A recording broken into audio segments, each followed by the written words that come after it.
Welcome to Eurodollar University with Jeff Snider. My name is Emil Kalinowski, and today we're going to be going over the three big economic accounts from China and what they may mean for the rest of the world. Jeff, you're the head of global research for Alhambra Investments. That means you can summarize and give us a thesis. What is the key takeaway that we'll delve into from today's episode? Awful, atrocious, horrible. But is it lockdowns? Excellent. Good. Okay. Well, for people that want to get into the nitty gritty, they can go to the Alhambra Investments blog where you blog daily and go to a piece that was posted on the 17th of May. And it's titled Synchronized but Not Coronavirus. And I guess that's the key, right, ladies and gentlemen, is we're told, yes, these numbers are awful. And the reason that they're awful is because the president and the Politburo believes we need to lock down the country so as to not spread coronavirus, a zero COVID policy. Let me read out the numbers, what they were reported on the 15th of May. That's a late Sunday for the Palm Beach crowd, 7 Mile Beach crowd. Let's see, industrial production year over year, minus 2.9% for the month of April. Retail sales year over year, minus 11.1%. Fixed asset investment, a cumulative number, also year to date, that's 6.8%. We'll dive in one by one, Jeff. Where do we want to start? Probably should start with retail sales because it's the most awful number and the most striking one.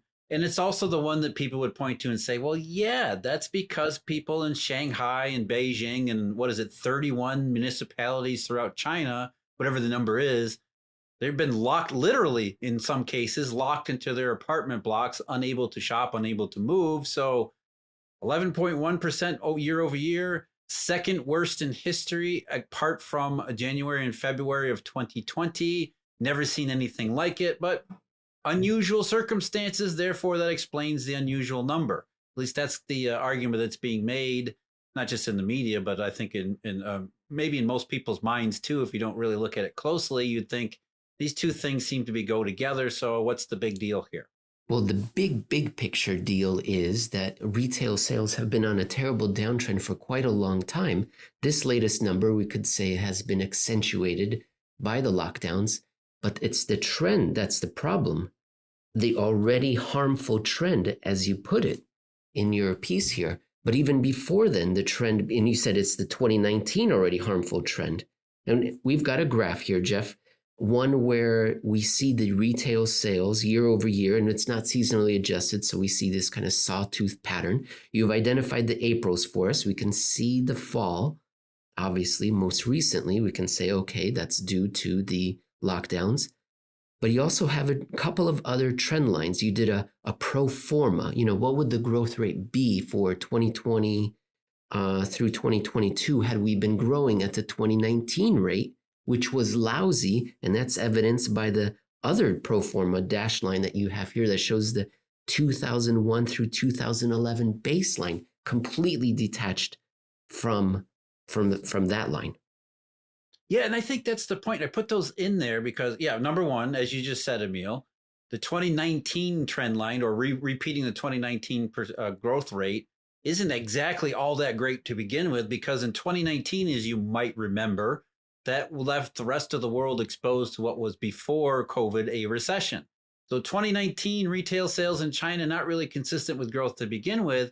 When China can't even get anywhere near them 2021 or 2022.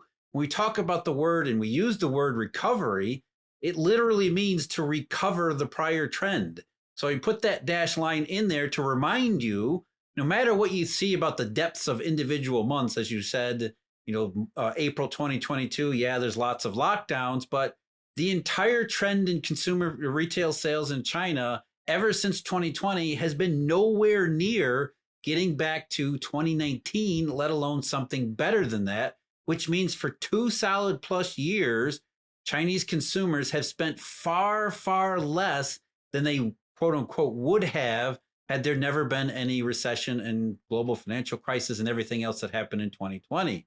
So when we're talking about economic weakness, all our focus is on these individual really bad months when it should be on the fact that in not just Chinese retail sales, there's been a problem the entire time. There is no recovery, and there's nothing like recovery. And more so than that, regardless of zero COVID policies, the trend over the last 8, 9, 10 months, 12 months in China has been slower and lower still. I was listening to a presentation today, the day that we're recording this, which I really have no idea. I know it's May, or the 19th. Great. 2022. I was listening to a presentation by one of our former guests, Ann Stevenson Yang, and it was just today. And what was the title of her presentation? Is China still investable? She gave us the answer right up front, and she said no, and for some of the reasons that we're going over right now. Retail sales is a view of the Chinese consumer, and that relates to China very well. Now we're going to go over a couple of other accounts that have more to do with the world economy, the production, the requirement of commodities for infrastructure within China. So these two, industrial production and fixed asset investment, are a commentary not just on China, but also the world at large. Jeff, which one do you want to look at first? Let's do industrial production, but I think that one's relatively straightforward and easy.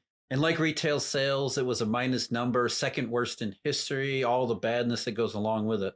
Yes, minus 2.9. The consensus outlook, Jeff, just a bit outside. It was for a positive 0.4 was what they were expecting. Industrial production, let's see here. You said you were commenting that maybe the most important part of the industrial production was something to do with the finances that came out around that same time. The People's Bank of China, the financial statistics report, the funding, the extra credit, the money, the debt, the loans that are given by the authorities for industrial production to keep the economy running. We would think stimulus, right? But what were the financing numbers suggesting? They were just like the economic numbers. They were the worst that we've seen in some time. And you think, the headline number, RMB loans plus foreign currency loans in China, they grew year over year. I think it was 10.6% annual rate, which you'd think, 10.6% loan growth, that's fantastic. That's rip roaring. Except for China, that's the lowest loan growth since 2002. So you have to go all the way back before the mature Eurodollar stage, the middle 2000s, the massive buildup in credit and money throughout the world to see loan growth in China this low. And in fact, it slowed down materially in April, which immediately raises, hey, this is lockdown related. People can't borrow because they can't get out of their houses, whatever. But, loan growth has been slowing down markedly since the middle of last year, before the middle of last year, the early part of last year. So this is, again, a trend in Chinese consumer credit, not just consumer, but consumer and business credit that goes back to early part of 2021. At the same time, you see slowing in all these big economic accounts. If there's not as much credit, there's not going to be as much building of infrastructure. There's not going to be much building of plants and production capacity, slowing actual usage of production capacity, as well as in actual output. All these things are related together. And it's not just 1 month of lockdowns or another month of lockdowns. It's a downward trend where the lockdowns punctuate further lower, but it's the trend that we're actually interested in. And it has been this way for a long time beforehand. Some of the graphs that we were just showing identify when those slowdowns really took place, and they coincide perfectly with Eurodollar University anniversaries, February 2021, of course, and then here you've got June 2021. So key moments, I think everyone knows about FedWire early enough in February of 2021. And then, of course, June, you're thinking that Eurodollar number 5, the global dollar shortage, began in May. So we're seeing incredibly isolated country. Nevertheless, we're seeing inflections right when global money is experiencing hiccups and or full body dry heaves. Our very last one, fixed asset investment, Jeff. The number headline is a cumulative number. Thankfully for us, you went in there, dived in, and you broke it up so that it's more month by month, year over year. And that's the chart we're looking at right now. And it looks like it was a negative. A negative. Yeah, by my unofficial back of the envelope calculation, and you do have to do a little bit of arithmetic because of the way the Chinese gather, tabulate, and calculate their economic accounts. They don't use compatible samples year to year, so you kind of have to reverse engineer monthly changes from their accumulated numbers. And so just take it with a grain of salt. Take the Chinese numbers with a huge grain of salt, and then take mine with a further grain of salt. But you know, reasonable guess, it looks like month over month changes or monthly changes in April were negative for fixed asset investment, both private as well as total, which means state owned was likely. And the Chinese do prepare a month over month chain for the last 13 months, which confirms that it was down in April. But again, when you look at that chart, it's not just April that should get your attention. Fixed asset investment kind of bent lower. The trend changed in investment around September and October last year, which should ring a whole bunch of bells there too. I'm going to next ask you about imports, but I'm going to do this with the help of Russell Napier, because I think many people will see that Chinese imports, another signal of global economic health, are low. They're going to see, the currency is low. Maybe they're not buying as much. I think the causality is reverse. But let me turn to Russell Napier, another one of our guests, previous guests, for help here. Here's from a recent report here from early May. He wrote, quote, "The key to finding the correct solutions is to ask the correct questions. And to this, we have to consider how this very different world presently works. Perhaps the most important question to be answered in this new world is not how high US interest rates can rise, but how low the RMB exchange rate can sink." Jeff, people will be saying the RMB rate is plunging, therefore that's why they're not importing as much.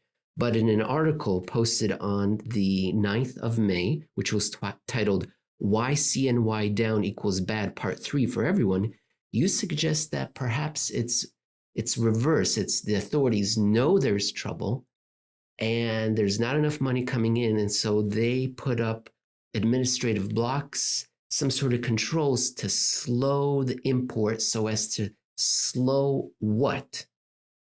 Slow having to pay US dollars out, right? Because most imports, not all, because the Chinese have been diligent about developing bilateral trade relations, but still, by and large, they need dollars come in because the Chinese sell a bunch of goods to the rest of the world. Then dollars go out as the Chinese buy raw materials and stuff to go into China, as well as financial flows. But on a strict trade basis, if you expect that you're going to have diminished financial flows, and you don't really want to, you don't really want to go into your stash of reserves like you did a couple years ago, 6-7 years ago, 2014, 15, and 16. You don't want to repeat that debacle. What else are you going to do? Well, one of the ways you can conserve dollar outflows is by restricting imports.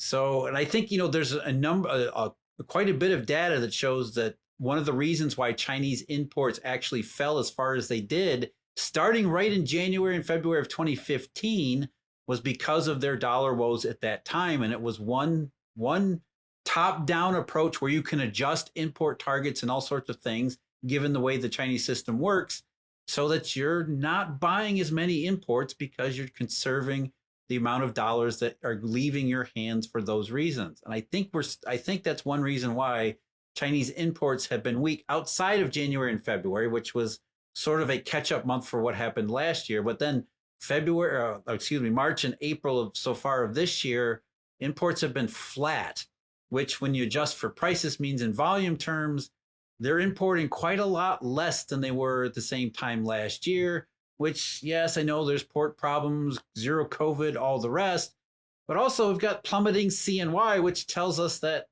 rather than devaluation as stimulus, they have a massive dollar shortage problem on their hands, which again makes sense that in those particular months, especially March and April, and then into May, we'll see the data for May, but those particular months, that's when the imports were much weaker than had been expected. I delight in the specificity and the accuracy of the General Administration of Customs Office, who reported for March a negative 0.1 for imports, But then in April, wanted to make sure it was positive. Positive 0.01. Okay. Okay. And it's those I don't believe those you. kind of don't those sound like targets? I mean, Yes. those are not natural numbers. No. It's like seeing a straight line in nature. It's one of those things like we've talked about before with China, the straight line on the PBOC's balance. You see these straight lines and you think, that's the communists like round numbers, and so they've picked a target and they're going to stick with it because that's how the communists work. And then, all that we need to fill in is why they would be doing that. And the answer is not because of stimulus or because of what's going on, the mainstream explanation for the currency, but rather the other side of it, which is why is CNY down equal bad? Because it means dollar shortage. And when there's ever a dollar shortage, as we've seen repeatedly, it causes all sorts of these collateral effects, pun intended, including something like this, which is going to be harmful to the rest of the global economy. If the Chinese have to self-select lower imports, that means they're buying less goods from around the rest of the world. They're actually transmitting economic weakness due to this dollar shortage to everyone else further down the raw material and supply chain. And it's just a matter of time before that becomes harmful to everybody else too. Thank you for walking us through these important economic accounts, Jeff. Appreciate it. All right, take care, Emil.